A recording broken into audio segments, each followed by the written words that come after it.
Bé, jo vaig acabar l'escola ara fa 20 anys, les coses han canviat molt, però sí que he vist que ha anat evolucionant tot i el que m'agrada molt veure en l'alumnat és que cada dia es reuneixen, fan l'assemblea,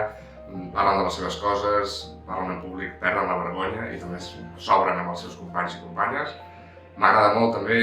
tot el tema del reforç que hi ha en l'anglès, hi ha un focus en l'anglès molt important i que en l'assistents de parla estan molt focalitzats en l'anglès i es nota perquè la criatura va aprenent molt. I també l'enfoc amb les matemàtiques, sobretot això, manipulatives i veus com retallen, enganxen, juguen i durant aquest procés aprenen. I al final, en definitiva, això, que és un lloc on aprenen molt, s'ho passen molt bé